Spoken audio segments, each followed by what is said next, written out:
The entire point of having Karsh Kale and the collective was friends who hang out together, who work together.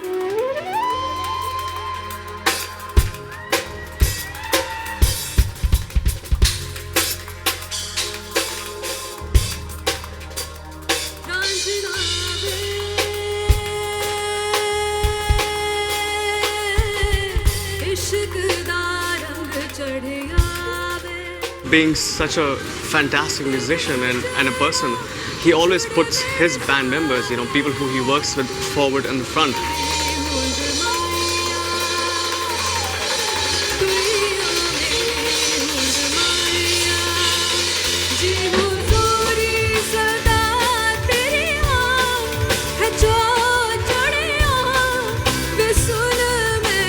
The entire spirit and energy of the performance with Karsh is, I'd say, like, I'm free. I can do what I love doing and fuse in with whatever I know.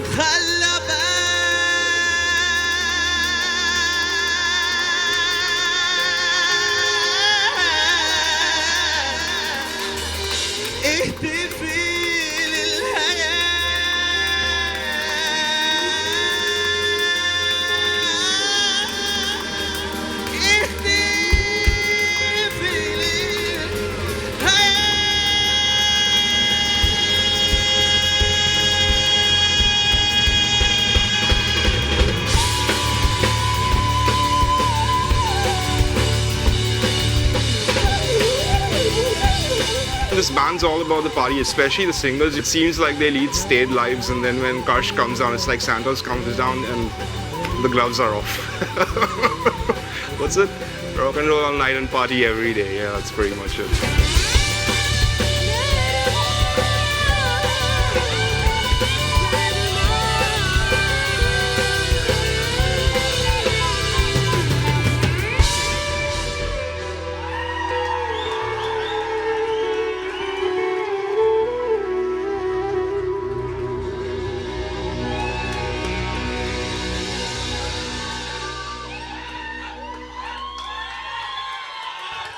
What's up, Blue Frog? My given name is Utkarsh, but my older brother, whose name happens to be Mrigendra, couldn't say my name. He immediately changed it to Karsh.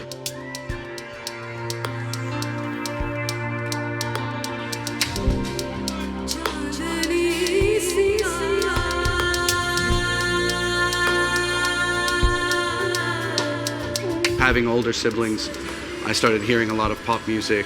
There was a thing on the radio called Casey Kasem's Top 40.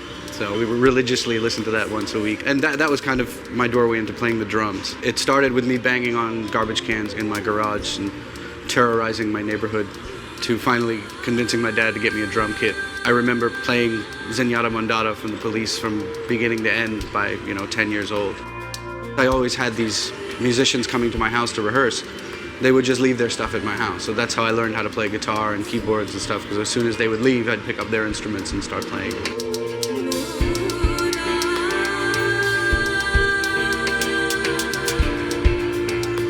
This one time when I was growing up, I did this mini series. I created theme music for it, and I had about 100 action figures, and I brought them into the backyard and I threw them all on a big pile of hay, and I lit that on fire and watched it burn, and this was the finale of my film. And then once it was over, I realized I just made all of my action figures into one big plastic lump of crap.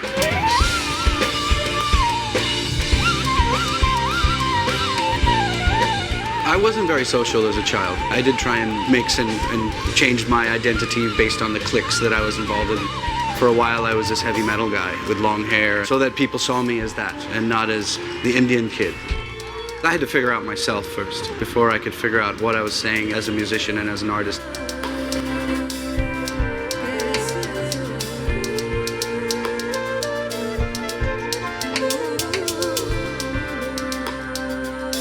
Future Proof was something that I had put together with an amazing drummer named Jojo Mayer. Jojo and myself also kind of created this movement, which he called reverse engineering, which was basically live musicians playing electronic music, appreciating the music without losing the appreciation of the musicians. Then it became kind of a lab. A lot of artists kind of developed their style at Future Proof.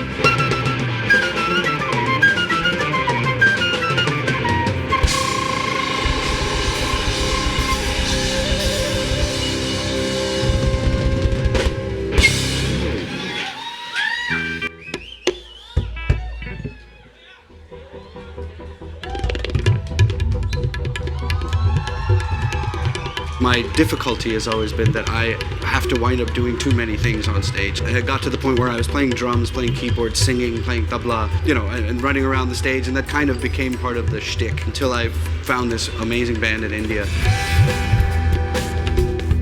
For me right now, what's amazing is to take an idea that I would have usually gone to the studio and been an insane mad professor and worked on by myself, to just go into a room full of like-minded artists and just create it right on the spot.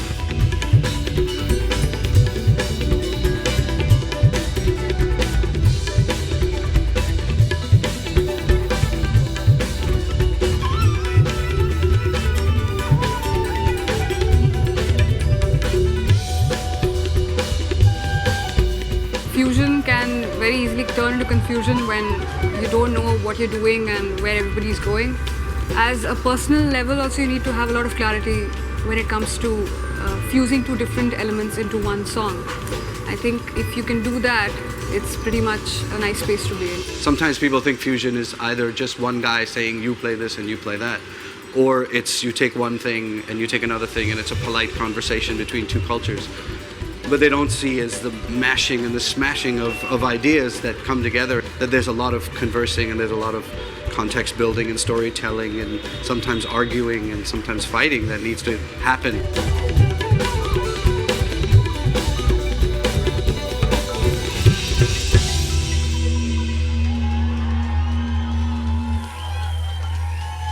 He gives the artists, not just the singers, but every single musician in his band, the space, and he understands each artist so well that he actually can take out the best out of them. The first musician that started this collective with me was Warren Mendoza. He's just a phenomenon. He has got to be one of the best blues guitar players that I've ever heard.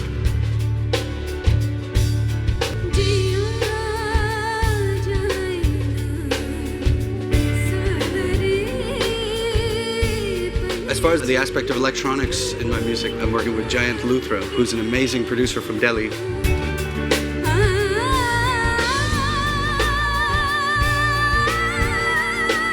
For me, it's very difficult to have drummers in my band. As soon as you give that seat up to somebody else, then you really have to trust them. And Jay is very diverse. He's a metal drummer, he's a progressive rock drummer. He also understands many different styles. He plays jazz, if you ask him to play dandiya, he'll play that on the drums. We just bounce off each other really well. We've actually played double drums together. Someone who can play so many instruments so well is like, I don't know how he does it. And then there's Johan, who's a great bass player, and Johan, Jay, and Warren have played in many different bands together. So there's already that core chemistry going on between those musicians.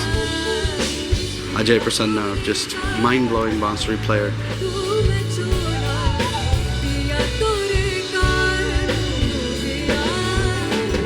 First I grow, then I roll, then I fly. But first I grow, then I roll, then I fly. Every album that I've done, I've always had multiple singers. Most of them sing in the Bollywood industry, and most of them are known for a particular style. So in this band, they're doing everything else that they've been thirsting to do. First I crawl, then I walk, and then I fly.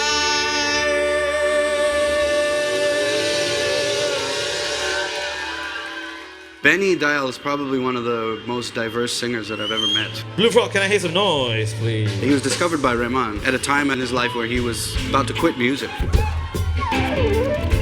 There's no definition with Benny. This guy can sing Arabic, sings blues, he does Stevie Wonder. Every Michael Jackson song that was ever written, his Carnatic singing is mind-blowing. And that too, he's not compartmentalizing these styles.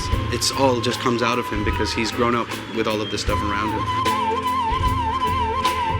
It's just amazing to see that someone is really patient and so humble to wait for what you're really bringing in.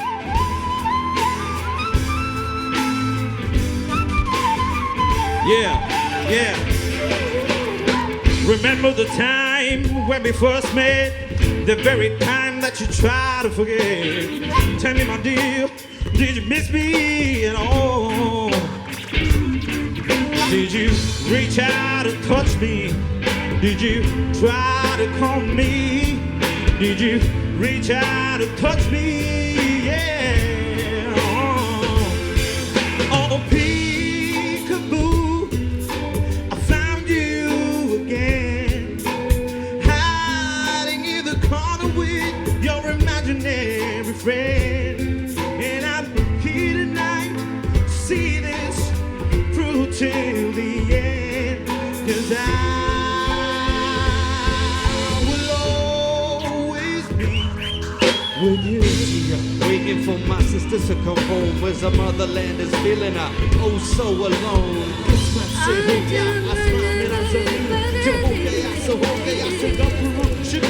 A new day is here, trying to formulate the dream. The slum gods never is a focus, getting free. But a dream come true. I'm lost between two languages, ancient and new. I'm a soul of truth, but not your life. Live the world in perfect disguise. Move away that you won't recognize. When you look in the mirror, you see through my eyes. See through my eyes. See through my eyes. See through my eyes. Yeah, peekaboo, I found you again. Hiding in the corner with your imaginary friend. And I'm here tonight to see this through till the end. 'Cause I will always, oh, I will always be, oh, I will always be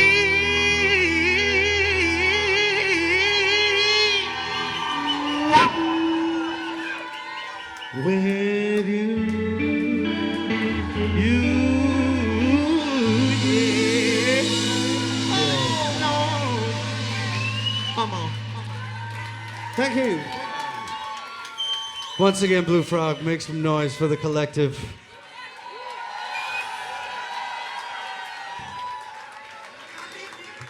I feel very, very honored and privileged to have such a kick-ass band to play with when I come here.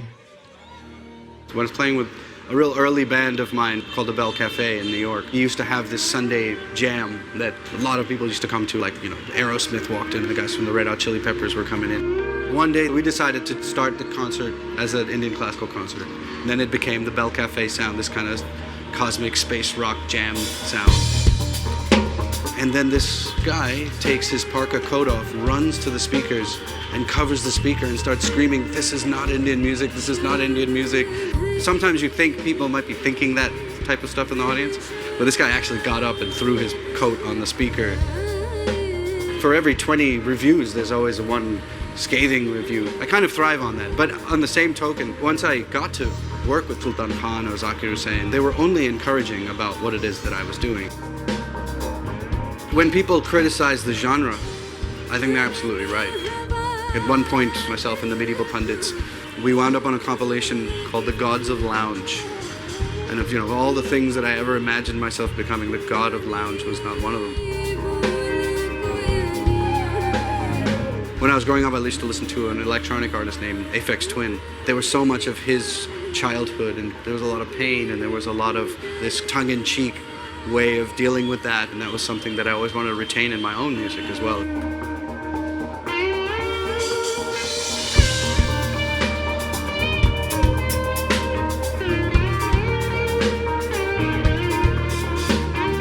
There's definitely a perception of there being a rock and roll lifestyle to the way that I live.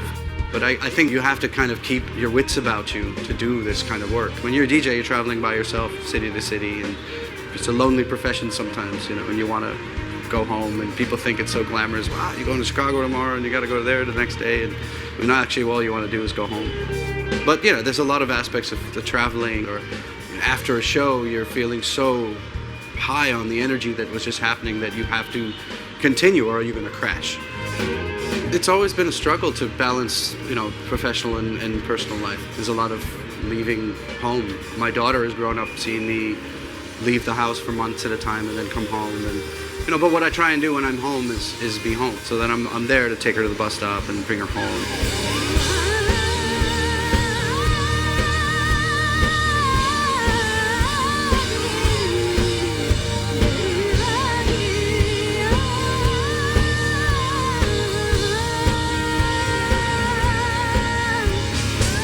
Painting nowadays is something that I want to explore a little bit more than I have. So I have this empty white canvas sitting on my wall. I always think about what and how I would approach it.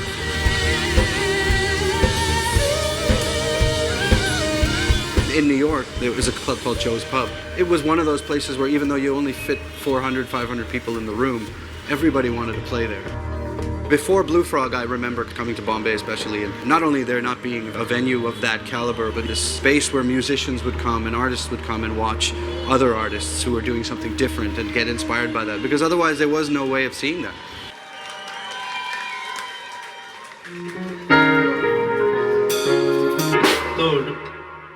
Sorry.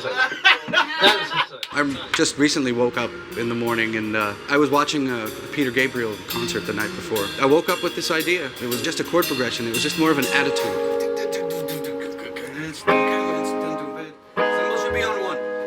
First one is... Second one. Once I got to the studio and I was working with Benny Dial and Warren, they got the idea in a moment. And then we started building this song and it wound up becoming this Carnatic piece about Shiva. And then by the end of the day, it was done. The next day, we performed it live.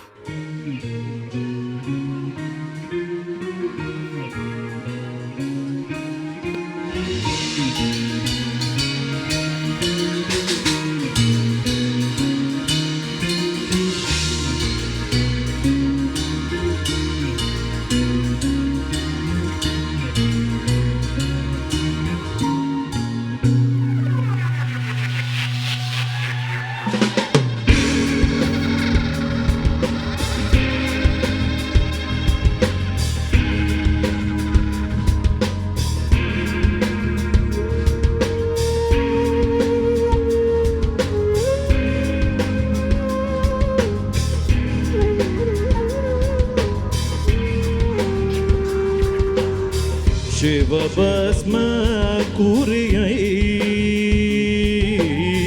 toduvadayan manadai Shiva basma kuriyai toduvadayan manadai Shiva basma kuriyai toduvadayan Shiva basma kuriya toduvadai yan manadai Nijama mayama Nijama mayama Nijama mayama Shiva basma kuriyai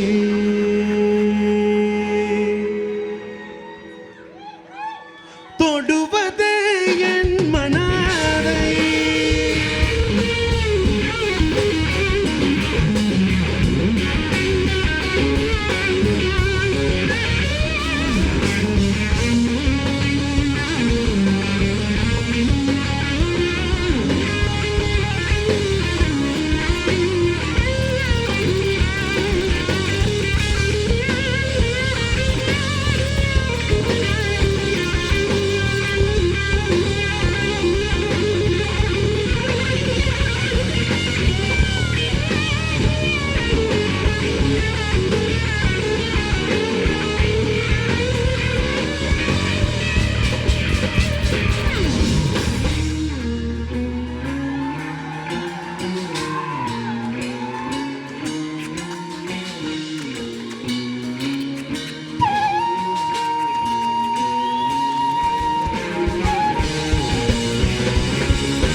Thank you.